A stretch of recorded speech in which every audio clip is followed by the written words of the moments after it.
for a long time, it took years to really realize that the Christian life actually has engagement, that it actually has contribution and reception. Not to say that there's a give and take like we earn something from God, but to say that it's an actual developing relationship. And that the people around me are more than just other people that go to the same church, but that they're all individual souls that have opportunity. They're either helping me or hindering me getting closer to my Jesus, and I'm either helping them or hindering them from getting closer to their Jesus. And it's on those incredible principles that God says He's empowered us, giving His Spirit to us, gifted us, called us, blessed us, so that we can be those people that give that incredible opportunity through our conversations, through our blessings, whether it be helping someone, hugging someone, whatever it might be, to help them get closer to their Christ. And so all of a sudden, church becomes this thing, if we want to minimize it just calling it church, it becomes this thing where we literally are entering to the cusp of the opportunity for the eternal, where we're walking into a place to be able to make a difference in someone's life that might change them forever. And we're coming into the same opportunities in our wrestlings, in our sins, in our fears, and all these things. That's what Paul is saying here with this body, this thing that God is creating that is all different parts in different ways, has a unified goal of blessing and getting closer to Christ. And to me, it wasn't in the beginning. I thought it was lame in the beginning. But to me, it's over the years become something that's very exciting. Because guess what? There's no U-Hauls, right, behind hearse. We take nothing with us. We can be as rich as possible, and that's fine. Be rich. Bible doesn't have a problem with that. But in the end, what we ultimately pursue, the only thing from this life that we see in heaven will be each other. And when we stand before Christ and He asks us, what did you do with what I gave you?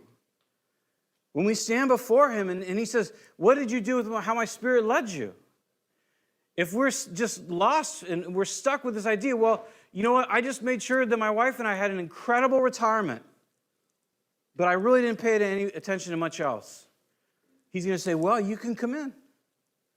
But everything that we did that was of no value, the wood, hay, stubble, as 1 Corinthians 3 puts it, says it'll be burnt away. So this is the dynamic by which that you and I walk in the very miraculous, incredible callings and power that God has for us. It's in light of these truths and these, high stakes, if you want to put it that way, that we get to come to church. And it's not a stress. It's not a pressure like, oh God, who am I going to bless today? If I don't bless someone, Jesus is going to be mad. It's not that at all. It's the availability. I'm here for it. I'll do it if you want me to. I can just show up at church and leave, and that's fine. Or if you have something for me to do here today, someone to talk to or to bless, to pray for, I could do that too. It merely comes down to the availability. And Paul says, and it's kind of a summation almost of the next two chapters. Paul in Ephesians chapter 4, you could almost take these couple verses as kind of the summation of the chapters. He says there in Ephesians chapter 4, in verse 15, he says, instead, speaking the truth in love, we will grow to become in every respect the mature body of Him who is the head. That is Christ. From Him, the whole body, joined and held together by every supporting ligament, grows and builds itself up in love as each part does its work. So God designed the church, the ecclesia, not the building, the called out gathering of His people, by very design. It is designed not so that one guy who talks from a podium, but so that every single person that comes has something to contribute here. And not just here, in the rest of the world, in different ministries and all that, but specifically here, because this is the gathering of God's people. And not just this building, everywhere where people are calling upon the name of the Lord is a gathering of His people. And His promise is, I'm in the midst of that. I'm working in that. I'm moving in that.